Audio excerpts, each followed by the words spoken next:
Good morning, fellow Wildcats, second graders. This is Father Matt. It is Monday of Holy Week, and hope you're doing well at home. I know you're studying. I know you're trying to keep healthy, hopefully getting outside with a safe distance. And I am here with you today to talk a little bit about your First Communion and to talk about communion itself, what the Eucharist means. I'd like to do it by talking about some of my favorite foods. So first of all, this is an M cup for Matt, for Father Matt. And inside of it, I have these. And these are Hershey Kisses with almonds, milk chocolate, one of my favorite foods. Unfortunately, it's not considered to be one of the best foods for us to eat. It's got a lot of sugar, has calories that are not healthy calories, and it's not just one of the things that we're supposed to have a lot of. But I get these because they're really little, and so I can still have one or two and not feel like I'm eating something that is really bad for me.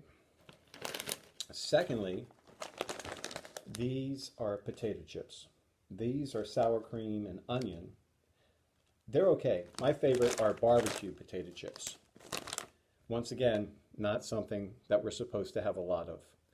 A lot of calories, a lot of fat, and not a lot of nutritional qualities. Don't get depressed yet. I made these the other day. They're hamburgers. They're not bad for you per se, but if you put a lot of hamburger together with a lot of other things, not so good for you. So if you go to Burger King and get a Burger King double Whopper with cheese, that's a really loaded piece of food. It has almost 1,000 calories and has 60 some grams of fat. We're really conscious now of what we put into our bodies. Some things are not quite so healthy. Other things are really healthy. Take, for example, cauliflower. It's a really helpful thing for you to eat. It has a lot of nutrition, a lot of things that are meant to help us to grow, to be strong, to be healthy. The same thing with this little bowl that has blueberries, has melons, has grapes, other things that are really healthy for us to eat. The point is that what we eat becomes part of us. And so if we eat things that are healthy for us, make us strong, make us with energy, with enthusiasm, those are good things to have. These other things that I have to my left now, the Hershey bars, the Utz potato chips, the Burger King double Whoppers with cheese, those are things that we probably should try to avoid or at least not have very often. What comes into our bodies becomes part of us. And so that's why they say a moment on the lips is a lifetime on the hips. You don't have to worry about that yet.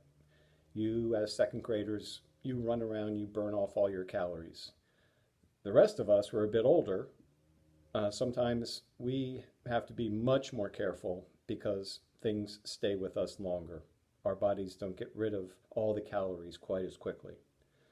The difference for you as you're preparing for your first Eucharist is that when you receive the body of Christ and when you take the body of Christ and eat it, it does something completely different. Instead of it becoming part of you, which it does as you take it for the first time and hopefully for many, many times after that, we say that we become the body of Christ. We become what we take. When we take communion, the Lord becomes part of us so that we can be more and more like Christ. We can imitate Christ's love, his generosity, his forgiveness, his compassion, his reaching out to others, his willingness to not always want to get his way so that he can help others in so many ways. And so, as you get more and more ready for your first communion, I ask you to think more and more about the ways in which, when you receive Christ, how you're going to become more and more like Christ, imitating his love, the ways that he can help you reach out to others, and the ways that you can be more and more his loving and generous and compassionate, forgiving presence to others. So stay safe, stay healthy, stay to be good wildcats, and continue to find ways that you can love your family, love your friends, even if it's like this, on the computer, but make sure that you try to stay in touch with all those whom you love and all those that you're called to love each day. So have a good Holy Week, and continue to get ready for that great day. And we will announce when it's going to be as soon as we can. So make sure that you also do all those things they're telling us to maintain those distances we're supposed to, but stay close to each other on the phone, on the computer, and all the ways that we can. Okay, take care.